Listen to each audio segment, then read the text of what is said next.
Hey everybody, Q&A time. I'm sitting with my good friend Dr. Chris Spearman, and he decided that he wants to riddle me with some questions with respect to training. So you guys don't always get a lot of perspective from me anymore anyways on the ins and outs of training. And I don't know if I've ever done a training podcast per se. Like I talk a lot about training intermittently on the Q&As, but it's never specifically directed. For those of you guys that don't know Dr. Chris Spearman, he is now the CEO of Fitness Coach Freedom. So he's helping fitness coaches all around the world create a life of freedom and ultimately scale your business online. And he's doing a really, really good job. We spent a couple of weeks here in Colombia, masterminding, optimizing growth strategies and understanding really how building an online business goes. And Chris and I have done some really, really fun collaborations and lots coming for you guys in the future. But we said we're going to sit down this evening and have a little chat about training. So obviously my training in the last 4 years has changed a lot. So we can certainly talk about what it looked like during my peak, what it looked like during the ascension, what it looked like on the peak, and then now what it looks like kind of in the new mountain that I'm transcending, right? And it's all very, very different points in life. And I think each one could be valuable to some person out there at a different point in their journey, right? There's many people out there who are ascending and they're like, I want to get bigger and I want to grow and I want to dominate. And there's people who are possibly at the top of the mountain. I'm as good as I want to be and I want to maintain this. And then there's the people who are going, well, now I realize my own mortality is a thing and I want to just be healthy, vibrant, thrive, and be strong, strong and lean. So we could talk at any point in that journey that you decide. Yeah. Well, welcome, man. Thanks for being here. Thank you. Oh, thank you. I wouldn't have thought a few years ago that I'd be sitting in Colombia talking to you about training. Well, you do. So I was on Chris's mastermind group this week. He asked great questions. And I was like, wait, man, we should actually, you suggested we sit down and do a podcast. But you do ask really, really great questions. Thank you. Very thoughtful, and obviously you're a very intelligent guy, so I do appreciate it, man. Thank you, dude. Where to start? The questions that everyone wants to ask. Well, one of the questions that was brought up on the call on the weekend was, what does your training look like right now? So a lot of people are probably wondering what your training looks like. How important is it now in your life, with family, with business, with training? We always say we're trying to spin a million plates at one time. Mm-hmm. What's your training look like right now? So you will have noticed in the weeks we've been here, I'm getting weights in at least every other day. And I've kind of got a commitment to doing that. And normally when I'm at home, that trades off with yoga every other day. So yoga can be a 60 to 90 minute practice in a yoga studio, or it can be a 30 to 40 minute, sometimes a little bit longer practice at home. And I really get submersed in yoga when I do it. It's the type of thing I could do it for 2.5 hours, and I have. You don't even notice because you're so inside your own head and inside your own body. And the benefits I see from that are innumerable and tremendous. But speaking about training, I try to do either a upper body, lower body split, or I do a push-pull legs split. So I'm getting the 3-day rotation that goes in. So everything, probably 4 days a week training pretty consistently, really with the objective of maintaining a high amount of strength and stability, right? So I'm not trying to get bigger. Like I'm still a large human and I still have some muscle to go. And I've talked about this a lot, ad nauseum really is. I had originally had this intent to lose a bunch of muscle, and I realized it's really not healthy for you to constantly be in a catabolic state with massive amounts of stress hormones and trying to lose all that muscle. So I decided to do it over the span of 5 years. Really now it's like, okay, I actually feel good when I train. Like I feel strong, I feel mobile, my brain works better. So I don't want to neglect that. I don't want to be skinny and have no muscle. I think muscle has so much value. And the more I study it, you saw me tonight, geeking out on myokines and how important that stuff is. So it's really just getting in the gym and hitting the muscles from every angle, from every contractile length. And, I may do per workout 6 exercises, maybe 8 exercises. And I don't like to slow down. So when I'm training, I like to just go kind of bounce around from one body part to the next. And I don't like to stop. I don't like to talk. I like to just keep moving. And if I'm resting between sets, it's probably doing some type of yoga posing or some type of breathing. But really, objectively, getting that metabolic rate up a little bit by being a little bit more dense in the workouts. I wouldn't say I ever really go above 70 or 80% effort. Like it's not massive amounts of effort, because what I see when I go above 70 or 80% effort is my weight shoots back up. So people have been coming to the gym from time to time, and they'll come for a couple of weeks or a couple of months, and all of a sudden my weight's 30 pounds heavier. And I'm like, God, imagine. Well, I earned that for a long time, right? For sure. So compound exercises, just to kind of finish up. Every workout will have one compound exercise. It'll either be squats or deadlifts. and I just alternate back and forth. I do a lot of pull-ups. I do a lot of dumbbell work, just really trying to maintain joint function, joint integrity, and core stability. So I do a lot of core training. I do a lot of planking. I do a lot of working toward handstands. That's a little more athletic, a little more dynamic. And as we spoke about this idea of like getting back to running at some point, which I do with my kids, surprisingly often, my Achilles tendons hurt because both my calves are torn. So it's really short, the Achilles. So when I run, they hurt, but I'm working on it. Just to put things into a little bit of perspective, like everyone, a fan of Ben's, reached out to Ben 18 months ago to help me with my training. And the truth is, and I say this to you as a friend now, I don't reach out to you because you were the best in the world at helping me build muscle. That was a massive bonus. I reached out to you because of the way you make me think about training. And I think anyone listening to this knows the value that you add in this space. It makes such a big difference, I think, for us as a tribe listening to your podcasts or following in your footsteps in terms of intelligent muscle building.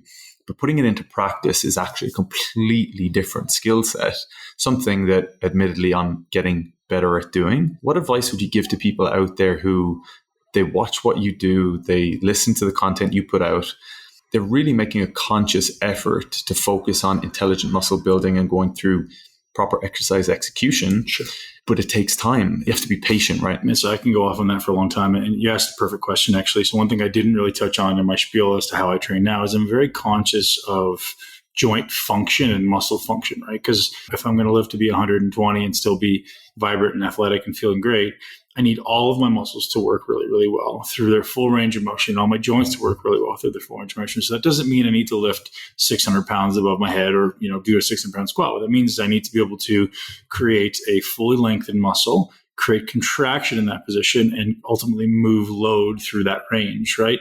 It's muscle focus. It's muscle-centric exercise. That's what I'm thinking about when I'm training first and foremost is like, am I taking this muscle from its fully lengthened position to its fully shortened? And even if you don't know what that actually is, just feel, think first, what does it do? And how do I take these 2 points further apart and closer together? And that's really all I'm thinking about while I'm training. And I was like, how can I create massive stability at my trunk and spine and then propel motion through it with my limbs? Because that's how the human body moves. So the biggest thing that people miss in ultimately gathering the skill set necessary to build your greatest body is exactly that, is failing to realize that every single thing you do in the gym is a skill. So if you were to say, Ben, I've never played basketball before, let's go play basketball. Well, we're not going to throw you in with LeBron James. We're not going to throw you in a game. You're going to go, okay, Chris, let's try dribbling with your right hand. Okay, Chris, now let's try it with your left hand. Now let's see if you can go back and forth and then progress through all of these subset of skills until they become unconscious. LeBron James doesn't think about dribbling the basketball. He just does it, right? It's part of his body now. And that's the point that I got to as a professional bodybuilder. I didn't have to think about contracting muscles anymore. I just did it. And that's when the exponential growth comes. And that's where people go wrong is some people can become mindless in their training as they get more experienced, but it's not perfect execution. In order to optimize growth, it has to be perfect practice, not just repetitive practice. And people miss that gap. It's everybody talks in this fitness industry about periodization and sets of reps and volume and load, but they're missing the most fundamental piece of it all is what does it look like? Because if it's not identical, if it's not standardized, how do you quantify it, right? So this is what's missing. So this is what everyone just needs to focus on. There has to be a phase of skill acquisition. And I know that sucks. I know it's not glamorous. I know nobody wants to hear it. Everybody wants to hear, man, well, what type of periodization should I have? The answer is it doesn't fucking matter unless you're all correct. So let's say you've developed a skill set. You're very competent at most skills. Well, now you can play a little bit. Now your form can be a little bit loose because your nervous system understands how to do it. You can always revert back to these skills you've acquired. But if you didn't go through that, every time you reinforce that bad habit, like anything in life, like getting up late, like hitting the snooze button, like not doing the workouts, all those things just become the habits. That becomes a subset of habits. So in the gym, you develop this subset of habits that's literally contributing to your long-term demise. Sore joints, poor muscle building ability, inflammation, fat accumulation are all going to be a result of people not being diligent with their foundational habits of I need to do this correctly and challenge the muscle the most. I hope that kind of answers the question. Absolutely. And one of the most interesting realizations I had was in MI40, and we were doing a little bit of bicep work. You turned around to me and you said, so for those listening, if you can imagine you're standing just straight up, you've got a dumbbell in your hand and it's 90 degrees, you're doing a dumbbell curl with your right arm, right hand, unilateral. And Ben says, so I want you to put your arm, your forearm, parallel to the floor at a 90-degree angle as if you're about to do a bicep curl. Cool, great. You say, now, what direction does your arm or the palm of your hand move if you contract your bicep? And I said, upwards. Not necessarily. And the point you try to make is, I can keep my hand and my joints, my bones exactly where they were, but just put more tension through my bicep. And that was, as silly as that sounds, that was the biggest light bulb moment that I had. Because if that means that whatever the weight that's in your hands are relevant, if you can put more tension through the muscle with the same weight, like, we're winning. And for me, within my business and the people that I coach who are maybe in their 40s or their 50s, and they don't need to be lifting crazy heavy weight. Now, the question then lies, well, you can get more progress or focus on progression without actually changing the weight, the volume, or anything other than just tension through the muscle. Right. Talk to us about that, because I know that for me, that was the biggest light bulb moment. And it's something that now when I'm speaking to clients or even when I'm with friends and I'm trying to, have this conversation, it's literally, I know it sounds crazy, it's life-changing just to have that realization that you can actually put more force through a muscle without changing anything at all other than internal stimulus. Yeah, there's a lot there. So the big thing is, can you consciously contract this muscle without load first, or as little load as necessary or possible to actually contract this thing? If you can't, then as soon as you add load in your hand, everything goes out the window, right? So if I say, hey, Chris, let's do this bench press or this row, you've never done it before, and now you feel like you've got it, and then I put weight in your hand, your brain starts thinking about the hand, it completely changes the mechanics.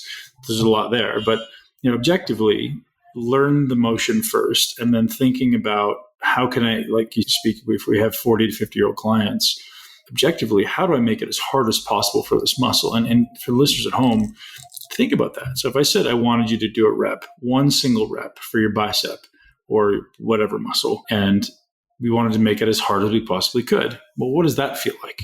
And how would that look if you were doing a rep? And everyone goes, well, it would be, I'd squeeze really hard right here. And would it be fast or slow? It would be really, really slow. Right? Would it be fast on the eccentric or slow? It'd be probably really slow, because I'm kind of really trying to slow it down.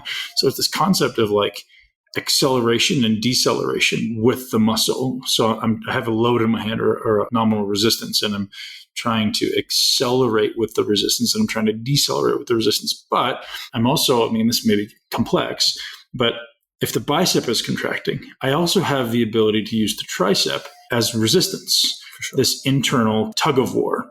So I can create massive amounts of internal tension or internal contraction of the bicep by using the tricep as the antagonist. And same thing with the pecs. You can use the mid-trap as the antagonist. So we can do all these games with ourselves to maximize tension without ever having to add resistance. And if you start playing like that, it makes you be really, really present.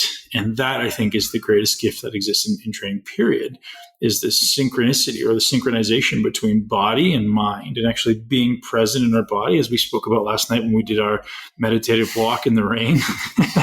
Well, what it does, most people walk and they think, right? We're thinking about things. Well, rather than thinking, how about trying to be and feel rather than think? And that's really kind of the transcendence of exercise, right? At one point, we've all been in the gym and forgot about the music playing or forgot about where we were. We were just so enthralled in this exact exercise, set, moment, contraction, whatever it is. It's ultimately becoming a meditative experience. So how do we then get into our body and be so in tune and so in connection with every inch of every contraction that it becomes this internalized meditative experience, like this transcendent state of like, oh shit, I didn't realize there was music playing for the last 60 minutes. I was so enveloped and enthralled into my exercise. And that is what everyone misses, right? It's like everyone's striving for happiness and fulfillment and developing their mindset and being stronger. And the opportunity lies in every single set or every single rep of every single set. It's sitting right there in front of you. Just like the opportunity lies in a conversation that I can become present and aware and conscious, or I can have my brain spinning and screwing around on Instagram, right? Everything you do in your life, or the way you do anything, is the way you do everything. And if we can turn that mantra into something we apply in the gym becomes the most transformative experience in your life, because it's a daily opportunity that we're all doing anyways. That can be an opportunity to be disciplined, to be mindful, to be present, to become a better version of myself, to overcome my inadequacies, to overcome my lack of self-confidence, because I'm doing all of these things in sequence that allows me to show myself that, hey, I'm disciplined, I'm confident, I have these things built in. It's the greatest daily battleground for self-development. Because where else in life do we have a challenge? It's easy, right? Everything else is easy. We had an incredibly valuable conversation the first week that we were here in the gym, about 20 floors up. We could see the whole city. It was beautiful. And we're going through some sets, and you turn around and you made a very real comment to me in relation to meditation. I said, I really want to get good at meditating. And you said, you do it all the time. When you're training, that is your best opportunity to become present. And that's something that, thinking about it, it's because I'm now so aware of how I am, how I train, what position I'm doing different exercises in. It really makes me think that that is our greatest opportunity to become present. For the vast majority listening to this who want to meditate, the truth is they're already doing it. They just probably need to become a little bit more present in that moment and see that, okay, like you said, focus on an internal stimulus first rather than looking outside of your body. That was something, to me that really, another penny drop moment.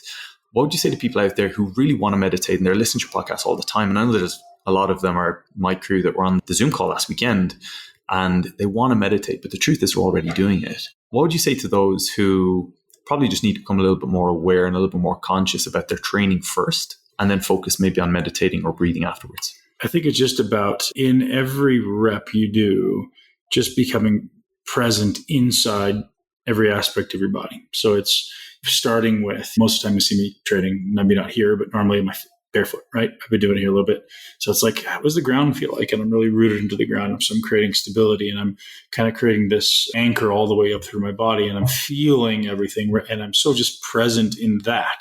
With that, then we can maybe become present in our breath. And then we can become present in this centralized stability that exists through our whole body and just like locking that in and feeling what it feels like. And as much as that sounds simple, it's metabolically challenging because it's hard to do. And ultimately, it's valuable that because most people are so disconnected from their body. Most people are so much in their head, especially people who are typically intellect. I've worked with a lot of doctors. The first thing I suggest doctors do is like some type of practice to be able to get out of their head. And that's not a shot against doctors, but doctors are typically very intellectual and spend a lot of time cerebrally, right? Not a lot of time moving. And that's a huge problem. Like ultimately, if you're separated from your body and mind and you're just spending a lot of time in your mind, that's a big disadvantage, I think, right? Physically, because people end up getting a lot of physical ailments because you see them, the posture starts to change and they become the shape of the chair. So anybody just paying attention and becoming present and not being in a rush and feeling. And it's like, we're sitting at, dinner today and is your brain able to surrender to the moment and be present there? Or is your brain thinking about the next place you need to be? And that's what exists in the gym is most people are like, I got to go check my phone. Who's calling? Well, who tagged my Instagram? Like it's this unconscious fear of missing out of everything else around you. And we talked about a mechanism to overcome that for your clients and for yourself. You just have to be consciously aware that this is, or make the conscious decision that this is the most important thing for me to be doing in this exact moment. And if it's not, don't go do something else. Do something else. Yeah. That's so applicable to everything that we do. Even the people that we spend time with, the relationships, the friendships that we're in. If it's not serving us to our height, on what you directed me in the direction of another amazing book, if it's not in the direction of our purpose or our authentic self, we probably need to re-question. And on that point, I think because you've had such a massive shift in, I'm not going to say who you are as a person, but maybe how you're perceived to the world over the last few years from, professional bodybuilder, top of the mountain, to now, in my eyes, you've just transcended a bigger mountain in terms of the impact that you're having on the world. It's often met when, maybe when I'm in conversations with people who are talking about my training and how I've changed my training because of spending time with you and, for the better, for sure. It's often met with a little bit of, but would Ben have gotten as big doing this? Or was that something that he's now transcending into because he's already built that muscle? And I'm sure that's a question that you get asked quite a lot. Yeah. And the truth is, I know my opinion on that, but what would you say to people out there that say, okay, well, that's all well and good now that you've built the muscle to train this way. If you were to go back in time, truthfully, do you think that starting out this way would have been the first thing that you would do? You can imagine I get asked that a lot. And the answer is, without question, I could have done it faster, with less time, less injuries, a fraction of the food and a fraction of the drugs. And that's just the honest truth. Here's the simple way to understand it. Every exercise has what's called a resistance profile. It imparts resistance against your body in some particular way. Some parts of the exercise are easy, some parts are hard. So that means, by definition, at a certain part of the range, a muscle is being challenged a lot. At a different part of the range, is being challenged less. So even though the weight seems to stay consistent on the outside, in reality, it's actually variable resistance in every exercise. It changes based on distance and a whole bunch of other factors. So if I can learn to get as close to maximally challenging the muscle at every inch of every rep or every millimeter of every rep, wherever people happen to be watching in the world, efficiency by definition is exponentially greater. So thereby I can create less overall systemic stress, need less overall exercises, sets and reps to complete the same objective, and spend less time in the gym. So therefore, by default, that builds more muscle. So the only missing piece then becomes effort. Ultimately, progress is a continuum. Imagine two sliding scales. It's either execution or effort. And both of those lay in everyone's life, exist in everyone's life as an opportunity. Most people have 90% execution, like they're 10% of the way there. And they've got this 90% kind of swaying window where they can still improve. And their effort, maybe most people are, say, 30, 40, 50% there. So they're a little further down the effort continuum, but they're like nowhere down the execution continuum. And this is everyone. And people, I made that comment one time. I said 99% of people suck. That's including exercise professionals. And people like jumped on my back. And I was like, well, it's so true. And like, there's days when I suck, right? And I've been doing this for 15 years. Like, I'm obviously significantly better than most people, but there's people that are better than me. And, sometimes it's a genetic thing, sometimes it's a stress thing, sometimes it's a history thing. But ultimately, there has to be a conscious effort to always pursue perfect practice. The answer is, without question, I would have done it faster. I still think there's other bodybuilders out there who we could exponentially improve their ability to build quote unquote weak body parts, because we know I don't believe in weak body parts. Mm-hmm. Again, I do. I think there's certainly some things that can predispose you to having a weak body part. And the only thing that could predispose you to having a weak body part in my eyes is short muscle bellies or odd shaped tendons or injuries, obviously, right? So that's not genetic, but that's injuries. So if you have a short muscle belly and a long tendon, it's much harder for you to build that muscle. But other than that, if you have normal length muscle bellies, which most people do, or long muscle bellies, it's exponentially more feasible and easier for you to build muscle. But without question, injuries are eliminated. Like, I train, not now, but 6 months ago when I was training hard, I destroy everybody. And I no knee pain, no elbow pain, no shoulder pain, because it's just correct, right? Your body's meant to move this way. And there's this is a massive continuum that I teach at the camps. It's like, there's this integration between function and isolation. It has to be a balance, and a balance doesn't need to mean 50-50. It means to mean whatever that is, depending on your goal. And so function being, what is this joint, muscle, et cetera, meant to do functionally? And then isolation is, this is how we build this thing. And those things are very opposite, and people need to know that as well. You made one comment to me one of the first times I was in MI40, and the question I asked was, should I get the 5s or the 7s? And you said, it doesn't matter. And I was like, completely confused. I was like, what do you mean? You said your bicep doesn't know what weight's in your hand. It just knows the force that you put through it. Mm-hmm.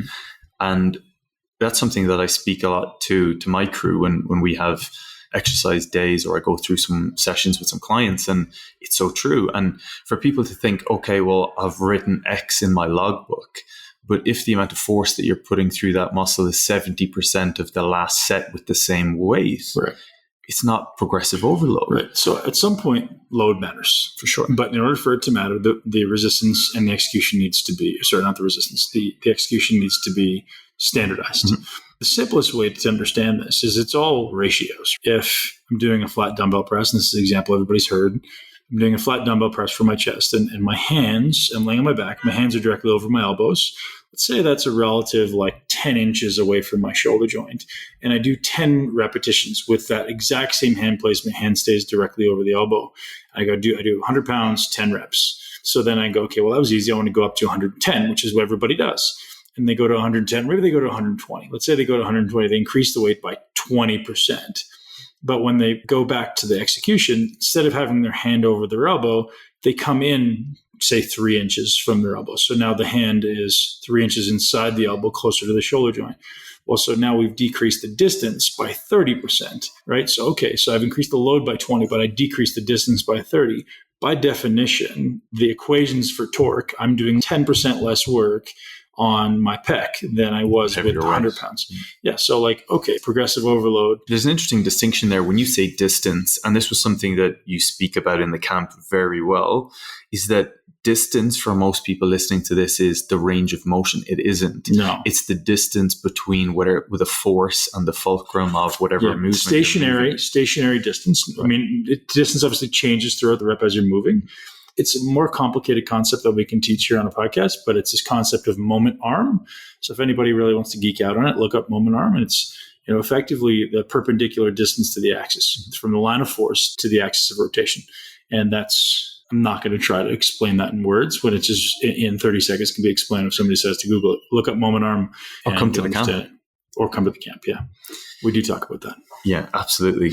I think it's an interesting dynamic as well because, fortunately, I've been able to train with you in almost 3 different continents now, 4 soon. And to see one of the questions that people ask is, it must be great to train with Ben by yourself. It is. And we have amazing conversations. But the truth is, I love training with you with someone else, and I learn better with someone else. So for those people who are coming to the camps, hopefully this year, you can talk about the dates afterwards. Honestly, to be around a group of even just 4, 5, 6, upwards of, a dozen people, and to see and watch other people go through different mistakes, but also just trying to execute some different lifts depending on, whatever the session is so valuable for me. And even to this day, when we train and there's somebody else there, I learn so much more. What would you say to people who are maybe a little bit hesitant or resistant? Maybe it's a personal trainer or a coach who is maybe hesitant about doing group training, because that's something that we get asked quite a lot. And, it's not the same as one-to-one. For me, the truth is I actually get more value out of maybe a group scenario.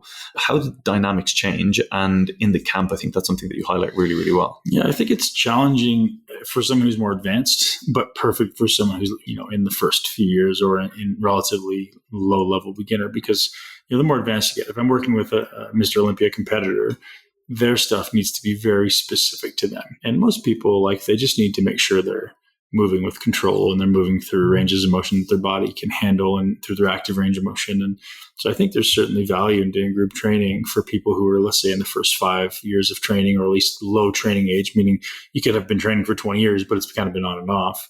Because objectively, the only thing you're thinking about at that point is challenging muscles. You're not thinking about developing, the clavicular fibers of your pec or the lateral fibers of your vastus lateralis. And if we're looking specifically hey, I want to develop these vertical fibers of the lat, that's a very different thing than, just going in there and doing this group thing. So if it's someone who's more advanced, okay, let's make sure it's designed for you. Someone who's a beginner, just learning global movement patterns that are kind of in the direct correct plane to challenge muscles is so useful. The interesting thing there is, people would see from the outset, maybe myself, and they'll go, he's a fitness professional. He's been on the cover of magazines. The truth is, I don't have a clue. And so many people don't. And I think one of the best gifts that anyone can take away from this podcast is forget everything you think you know, which is what you say at the start of every single camp. And for me, not of an ego by any shape or form, but I was humbled beyond belief. And when I see people who think they know, I'm just literally forget everything you think you know. Yeah, because that's what will prevent you from progressing. Exactly. And I think you mentioned about the clavicular fibers of the chest. Just an interesting point there is when people talk about weak body parts, like you say all the time, there's no such thing to a degree. And we spoke about this at the camp in London, and it became very aware to me that I will never be able to grow my upper chest. Why? Because my stability or my ability to get into that range or that movement to actually contract those fibers is impossible right now with the flexibility of the mobility. You'll never be able to do it. Exactly. Unless I address it, I'll never be able to do that. It's an interesting one because people go, I want to build muscle. I'm going to have to lift weight. Work hard. And exactly. And Smash your head against the wall. And then they realize, well, the prefix to that is exercise execution. The prefix to that is having enough stability or being able to get in that position in the first place. So there's this natural progression, right? So first you have to have the prerequisite mobility, meaning you have to be able to get into these ranges. And we could talk specifically about upper pecs because a huge segment of the population wants to build upper pecs. And if you can't build upper pecs, typically it's the same reason you can't build your biceps or your back. So first it's mobility. Like I have to be able to get into these ranges. So if you're tight or lacking mobility, it's usually due to weakness. So your body tightens up. So if you can't get there, you can't train it. If you have the mobility, then we have to generate stability. And so, we kind of have these three levels that I just wrote on my, so if anybody listening wants to learn more about this stuff, I post about it on my Facebook group a lot. So the private Facebook group, which is Muscle Intelligence, mobility, skill, and stability are kind of this like trilogy that's the prerequisite to body composition or muscle building, right? So first I have to have the ability to get into the range. Then I have to have the skill to be able to execute it. And then I have to do with stability. Now, skill and stability can be interchanged as far as the order, but certainly mobility has to come first. And then the reason I say you can interchange skill and stability is because if I have the skill with 5 kilos, and I have the stability with 5 kilos, as soon as I increase to 10 kilos, I no longer have the skill and stability.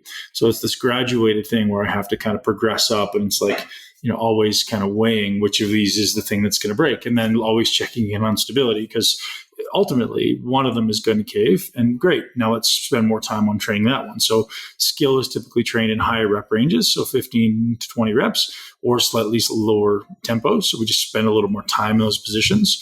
And stability is trained with time. So we can either do the reps or we can spend time in those positions of weakness. And that's, the simple way to approach it, right? So mobility is I'm going to go into these ranges and stay there and activate muscles. And stability is I'm going to go into these ranges, stay there and show that I'm stable and under control with ideally with some resistance in the correct direction.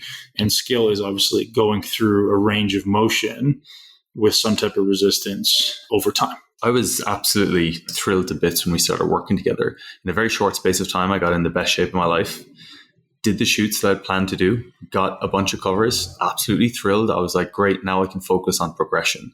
I got my book, got my logbook ready to go. And I was like, okay, cool, we're going to start increasing weight. And then it went, okay, I need to focus on exercise execution. Okay, I'm not there yet. I need to focus on stability. Not there yet.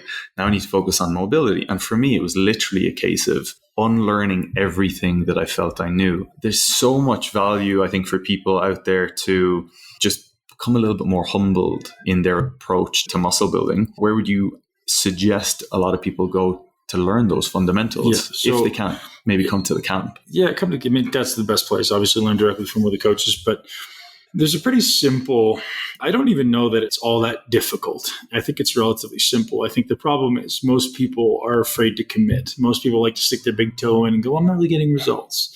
Well, no shit. Like anything, your results will be in direct correlation to the amount of effort you put in. So if we're going to say, hey, Chris, we want to build your upper chest, there's no question in my mind we could double it in 6 weeks from your peak. There's no question.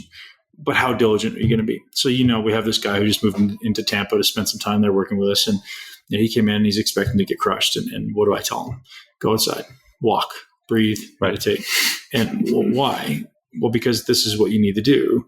And if you can't do this, what you will build, no question, there's no question he's going to build muscle with or without me. But the difference being injuries, proportions, and is it going to be weak body parts versus strong body parts, or is it going to be really, really well balanced? So why do I tell him to breathe, walk, and meditate? Because his pelvis is incredibly unstable. So walking is going to be really, really useful for pelvic stability, lateral pelvic stability. The gait is the second most reflexive thing we do. And what's the most reflexive thing we do? Mm-hmm. Breathing. So why do I tell him to walk? Well, because it makes him become hopefully conscious of his diaphragmatic breathing.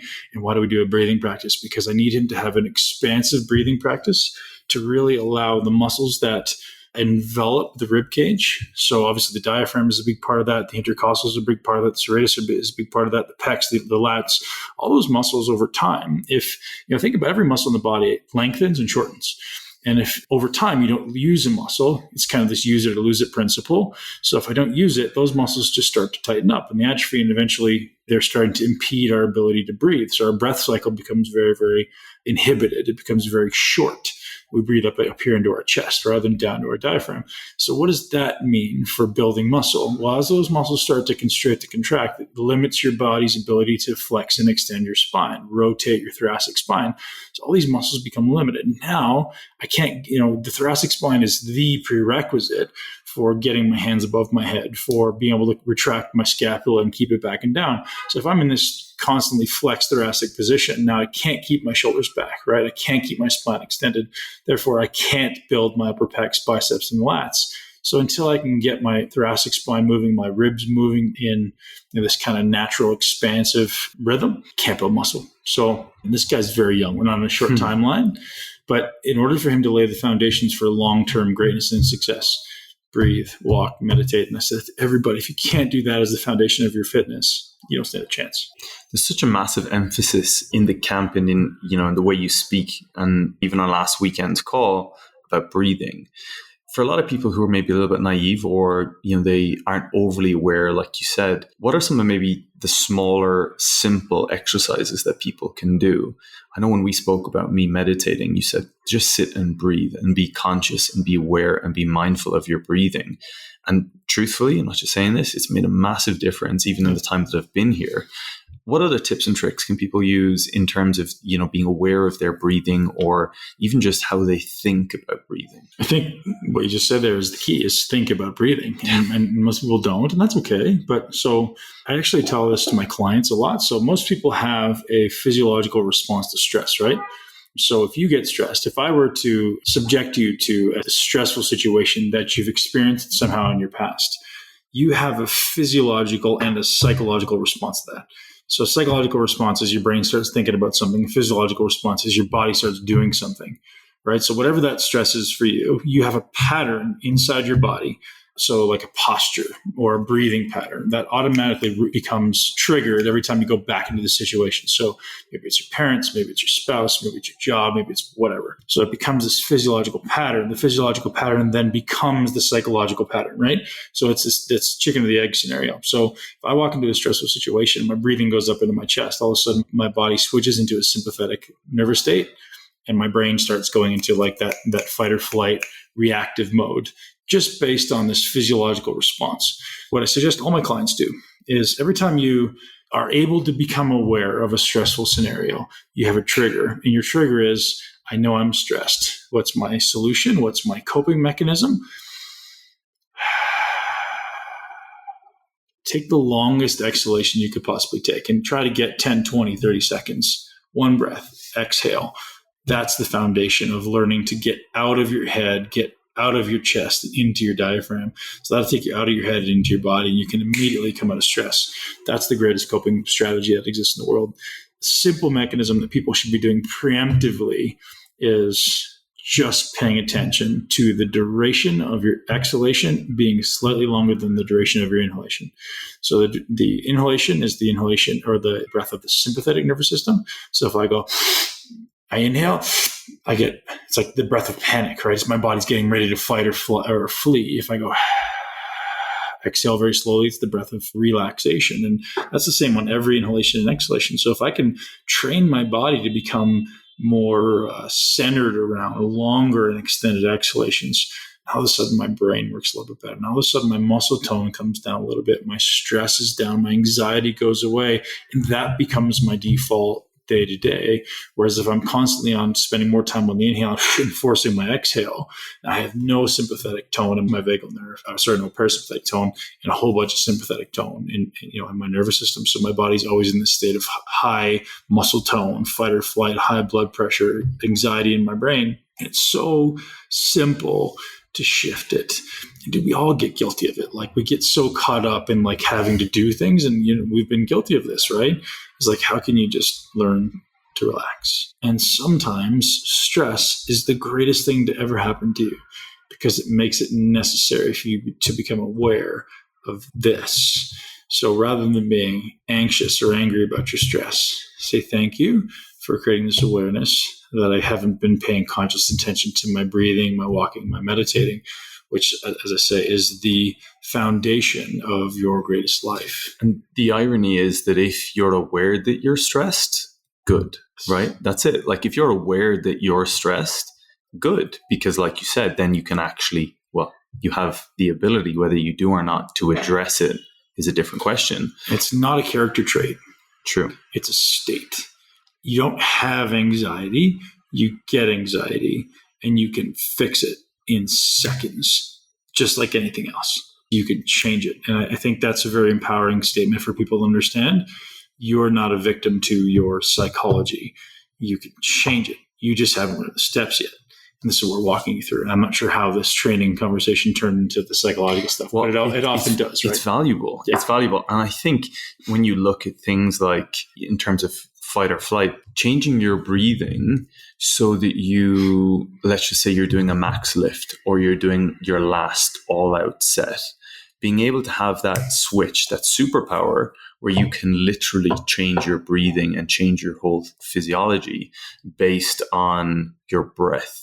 That's a superpower. And that's relevant to training for sure. So I've actually been experimenting with that. Well, maybe not so much since we've been here because the training's been minimal, but previous to this, a lot of breath holds in the middle of my workout. And that sounds odd, but if I do a set of leg press or hack squat or leg extension or something or any exercise, as soon as I put the weight down, rather than just mindlessly breathing, I actually intentionally don't inhale. I exhale all my air and I hold.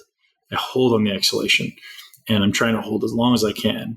And I'm trying to accumulate a strong air hunger. And when that air hunger is so strong that I have to take a breath in, I take a deep breath in through my nose. So we know if we're doing a strong breath hold, your body starts producing nitric oxide in your nasal cavity. So by inhaling through your nose, you're getting all this nitric oxide into your blood. And the breath hold itself is accumulating carbon dioxide. That's the trigger to breathe. So as I'm holding my breath, there's more and more and more carbon dioxide accumulating, and your brain goes, oh, I need to breathe. So that's the trigger. That beauty of that is that the accumulation of that carbon dioxide is actually a very important trigger inside your body to off-gas oxygen from the hemoglobin into the tissues, right? So that's where we need oxygen. We don't need oxygen in the blood, we need in the tissues. So if we can accumulate more CO2 during our workout, it actually is a huge benefit to performance. So I do that as soon as I'm done a set, not every set, but call it 1 to 2 sets every exercise. And I'll do that intentionally, holding my breath after the set, take that one breath in and go again.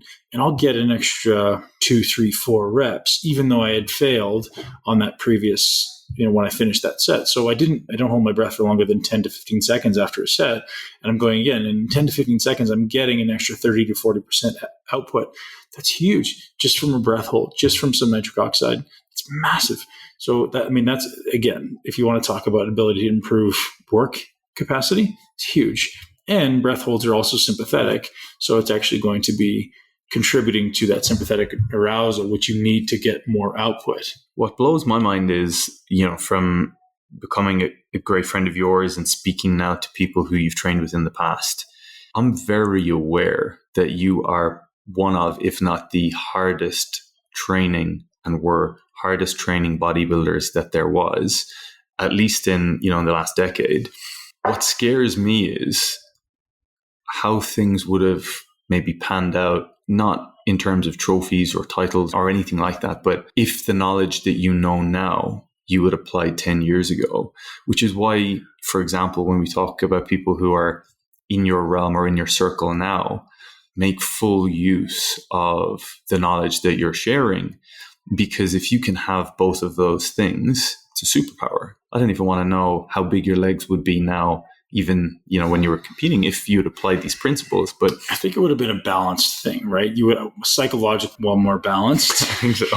and physiologically more balanced. So here's the thing with waist development. I talked about this in the last podcast. Breathing into your diaphragm, it creates a internal pressure in your trunk and spine. So what that's doing is it's supporting the musculature. So if I'm breathing into my chest and the diaphragm is not expanding down into the lower pelvis where it's supposed to down to the lower belly, well, I don't have that intra-abdominal pressure building up. So if I put 600-700 pounds on my back as a squat and I don't have that diaphragm expanding down into my lower abdomen, well, I don't have that diaphragmatic pressure on the inside to support the trunk.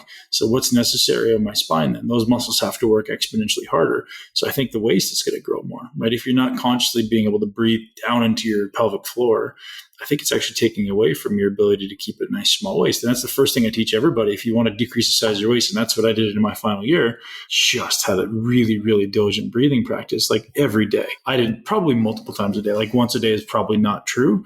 It was probably 2 to 3 to 4 times a day where I would do some type of breath practice, some type of vacuums.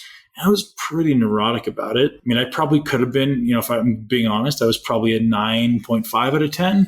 Like I probably could have pushed a little bit harder if I was a little bit crazy, but I did also have my kids. So I didn't want to be like locked in the bathroom doing breathing exercises while my little babies were knocking on the door, So, I was very committed, but I could have gone further. And that's an interesting thing to think about. It's like, if someone's actually willing to do everything, what's possible is just crazy. That's for me, having experienced that firsthand, even in the 2 weeks leading up to, my shoots, working with you a lot closer on my breathing made a massive difference to some of the photos that I now use.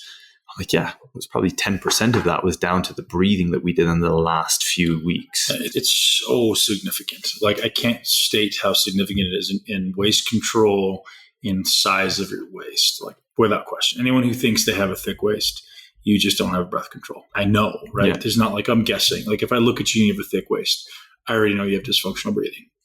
One of the things I suppose that's become overly apparent when we talk about the depths that you went to in your mind when you were training is probably that if there's someone out there that wants to put on a huge amount of muscle or they want to compete at a very high level, the biggest gift you could probably give them is historical pain or a difficult situation or hurt or being in a shitty place and using that going forward. Do you think it's possible for someone who's had an incredible upbringing and never been through stress or pain to go where you went in your head and in your training? Maybe. The fact that it's met with maybe really kind of signifies my point. Yeah, I get what you're saying. But it possibly, like we said, it maybe it is possible, but it's very obvious to me that was, and probably is, in terms of your physique, your biggest gift. For sure. Was to be able to tap into that and go, this is going to be the reason why, whatever it may be. And I think there are people out there that can resonate with that, but instead of playing the victim card, they can use that to their greatest strength and make it their greatest gift in terms of training. Yeah, I think very similar to, let's say, again, this is going off on a bit of a tangent, but let's say we have a client that walks in the room and they're 50 years old and they say, Chris, Ben, I want to lose 50 pounds of fat. So we could say, okay, friend, we can give you a soldier's program of exactly what to do to lose 50 pounds of fat. And there's no question you're going to do it. And if you just follow everything I say, you'll get there. Or we could say, all right, friend, I'm not giving you a plan. What I'm going to do is I'm going to change your identity, your beliefs, and your habits. And that in and of itself will be enough to help you lose this 50 pounds. So I think that conversation needs to be kind of paralleled within the necessity of, or the ability of someone to reach the heights that they're physically and mentally capable of. Meaning, if I had someone that came to me, no matter what their psychological background, if they just followed the plan to the T, there's no question we could do just obscene things. Whereas that may not be the best path, right? Like, will they get there? Yes, but they're not going to achieve what they actually are setting out to achieve. So the much more useful as far as life goes, but may not get them to the same result. And I said this to our friend who we were just talking about. I said, listen, man, my goal for you is not to teach you the X's and O's and give you the workout and give you the diet. I can do that. But what's way more important to me for you is that we develop these identities, beliefs, and habits that allow you to find your path to your greatest self, to your dharma. And if that means along the path you find your way to becoming Mr. Olympia, great. But I think this is more important for you. Again, short term. He can decide in the long term, like, no, man, F you, I want to go back and do this. But there's no question that if we just followed the X's and O's, he could be great. If I said, hey, you got to breathe this many times, you got to do this many sets, you have to do this much meditation, this much walking, I mean, he would just be unbelievable. But he wouldn't have the pain along the way, the challenges along the way that everyone needs to experience in order to appreciate the process. So there's an example, right? I've trained someone recently who's a professional bodybuilder, and it was literally like taking him in and protecting him, almost like not allowing him to experience the setbacks, the injuries, the pains, the problems. And at the end of that process, all of a sudden he wasn't all that happy. He wasn't grateful because he just got given a gift rather than having to fight for the gift, right? There's certainly some psychological dynamics to be considered there. You know what I'm saying? I mean, just for context, we had a conversation, around a similar journey. And the question that you posed was, does he or whoever it may be want to actually achieve this? Because the truth is, if I told him everything that I know, not that it's not a great place, but maybe, like you said, his dharma or his purpose is not actually to be there. And the truth is that, if you were to maybe give him everything that he needs, he probably wouldn't make it there, and he wouldn't want it. Right. That's a very interesting dynamic, but also then the question lies, well, where is the challenge for him, or where is the growth? Or so many people listening to this podcast right now, maybe the growth is going through that journey and realizing that it's not your path. Maybe you sometimes need to go down the wrong path to realize that it's not the right one. Sure. Well, so regardless, so speaking of, continuing on this conversation on this person, is the challenge that he's experiencing right now is all of these things that he doesn't want to do that we know are his weakest links. And psychologically, that's hugely challenging for him. Like an example being, if I say, you want to be a professional bodybuilder, hypothetically, and I say, Chris, you can only train 3 times a week. Psychologically, that's really, really hard. And if you can't go to the gym today, right? I want to eat more. You can't eat more. So we're developing this discipline and this urge to do it, and actually saying, well, do you actually want to do it, or do you just think you want to do it? That's really powerful. So there's values and discipline to be developed without having to experience pain, right? So we can still subject ourselves to massive amounts of discipline without the pain of failure, right? So either, this suffer the pain of discipline or the pain of regret. So we're just going to subject them to some discipline and see, okay, if you want to do it, then go. But if you don't want it bad enough, you'll know, right? You'll know. We spoke openly the other night and, admittedly a bit vulnerable about challenges that I faced. And one of the things that, that really reached out, I suppose, and grabbed me was your thought process around being a victim and settling for being a victim. And I think, yes, it can be related to training. It can be related to, be it academia, whatever it may be in your life. What would you say to people out there who are still feeling or playing the victim card, whether it's, they're not building enough muscle, they're not losing the body fat that they want, or they don't have the job or the girlfriend that they need, or whatever it may be? What advice would you give to people in relation to getting out of that victim mentality? I think the first issue is most people don't know they're a victim, right? Like the definition of a victim is not acknowledging that I'm a victim. Right. And so that's extremely challenging for people is, the first step for me, and I actually talked about this recently on a podcast, was just starting to acknowledge my words, right? Like, what are the words I choose? Are they strong, empowering ownership words? Like, am I responsible for my outcomes, or is someone else responsible for my outcomes? Right? That's a big, big thing. So thinking that through is super important. As far as acknowledging where victim words and victim attitudes exist in your life, it really just takes paying attention. Am I empowered by my situation, or am I giving my power away to somebody else? A lot of us tend to, in positive and negative, I'm actually guilty of this sometimes as well, where I'll actually consciously give power away to my team, or meaning I won't take credit for things that are mine. And that's literally, another way of becoming a victim, right? I'm giving power away. So there's a lot of levels of acknowledging victimhood in your life. I think it just starts with paying attention to the words you choose and whether or not you feel like you're actually responsible for absolutely everything. And, that's literally everything, right? Like from the way you look, the way you speak, your financial situation, the relationship you're in, it's 100% your fault. It's okay that it sometimes can be a conscious choice to be in a situation that you're happy with, but make that conscious choice and go, yeah, I did this and now I'm going to fix it. And, my blessing and my curse of my personality is this lack of empathy. I think it's a blessing. Well, let's say it's a curse first, because a lot of people take that as me not caring, where the opposite is, I care more than anybody. I'm just not going to sit around and let you feel sorry for yourself, right? So as a coach, you'll get this. Like, I'm the first guy to call you on your BS and say, Good. Get off your ass and let's fix it. And so I acknowledge that I don't always feel empathy for people. I don't always express empathy. But man, I just wouldn't want someone to give me empathy. Like if there was something wrong with me or something was unfulfilling in my life and it was not making me live my highest and best, and someone came along and went, "Aw, it's going to be okay," I would be very angry. Yeah. Like, fuck off. Don't be condescending. Like if you have some assistance and you can like fucking pick me up and let's do this together, great. Otherwise, I don't want to hear you go, "Aw." Like, I think, how does that help? I don't get it. I did a lot of work on transactional analysis.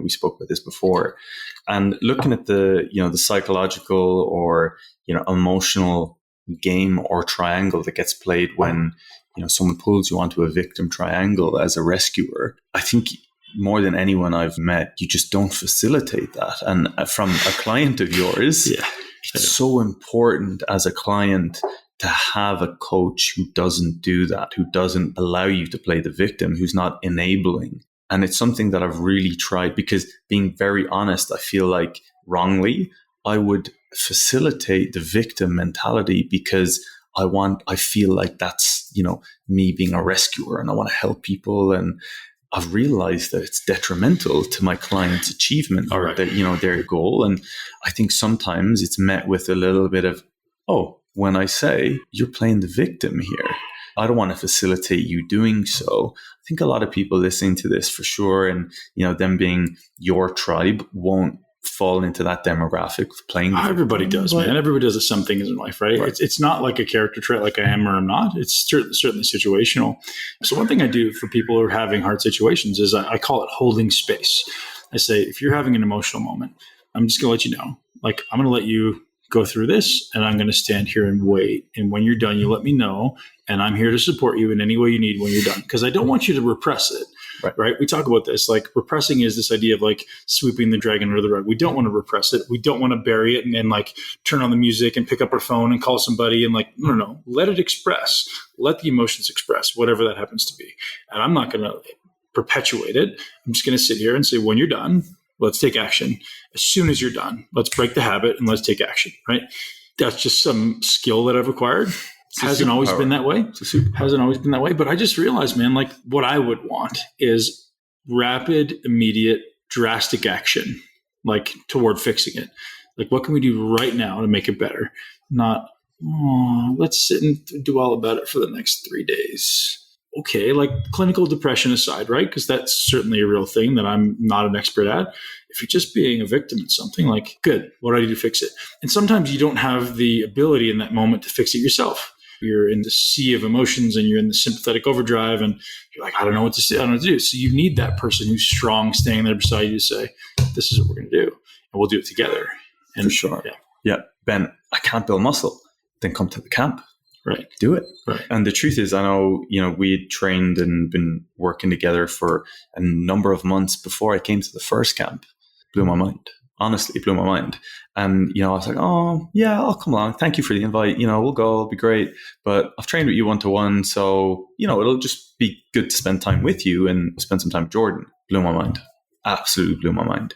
I'd highly recommend, shameless plug, that and I'm not even going to say that if it's in a town near you, you should make a point of going there. Right. For those listening, what are the finalized dates so far? So one of the cool ones, that this is the first time we're doing this, we're going to do a destination camp in Bali. So I don't think there may be a lot of bodybuilders in Bali. I don't know. But I think if anyone wants a cool vacation in February, that sounds like a really awesome place to be. So myself and Mila Sarchev will be there for a week.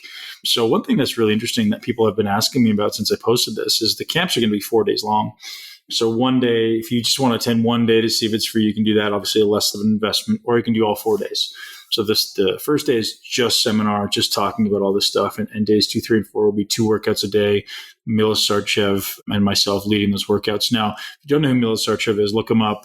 He, in my opinion, is one of the top 5 greatest physiques that's ever walked the face of the earth. And still at 50 years old, looks just like a beast.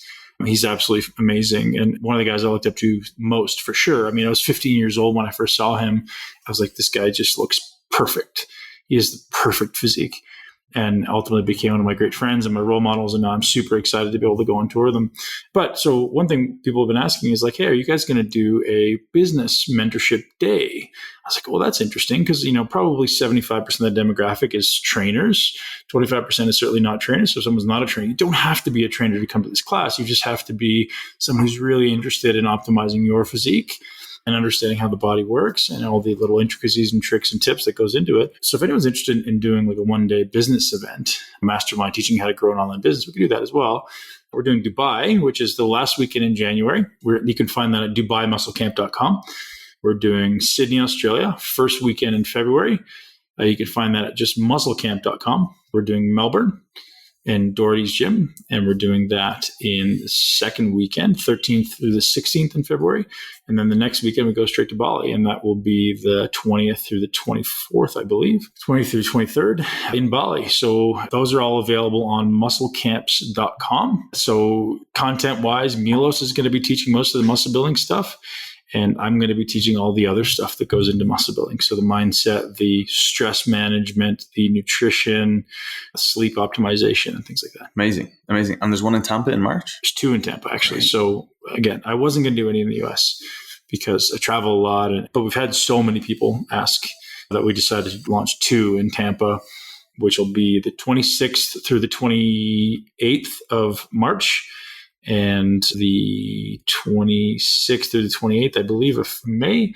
Those ones are on a different site. Those are on mi40gym.com/camps, just because those are the only ones we hold in Tampa. So keeping those kind of as a separate thing. And that's that. We will be doing coaches certifications. So I am doing that officially in Canada with Good Life Gyms. That's private for Good Life, but we are going to be launching that class as well. So that'll be fun as we launch probably toward the end of the year. I'm kind of making it exclusive to Good Life for the first bit of the year. And then we'll release it later in the year to everyone else. I'm going to be like a groupie for the year, just traveling around. Dude, let's do it. Let's do it. Might as well make a business together. Absolutely. Well, who knows? Colombia, June, something like that? That might not be a bad idea. Thank you so much. Ladies and gentlemen, that's a wrap. And this has been another Q&A episode of the Muscle Intelligence Podcast. If you enjoy the podcast, we'd appreciate if you left us a review on iTunes, share it with at least one person you know and love. We are trying to share the message of living your greatest life in a body you love. And for us, that means optimizing everything that goes into your body, everything that comes out of your mind. And we really know that we can make a massive impact in the world by spreading this message. So thank you so much for tuning into Muscle Intelligence. If you enjoyed today's episode, please be sure to share it with at least one person you know. Make sure you're subscribed so you never miss an episode. This podcast is for information purposes only. The statements and views on this podcast are not medical advice. This podcast, including Ben Pikulski and the producers, disclaim responsibility for any possible adverse effects from the use of information contained herein. Opinions of guests are their own, and this podcast does not endorse or accept responsibility for statements made by guests. This podcast does not make any representations or warranties about guest qualifications or credibility. This podcast may contain paid endorsements or advertisements for products or services. Individuals on this podcast may have a direct or indirect financial interest in products or services referred to herein. If you think you have a medical problem, consult a licensed physician.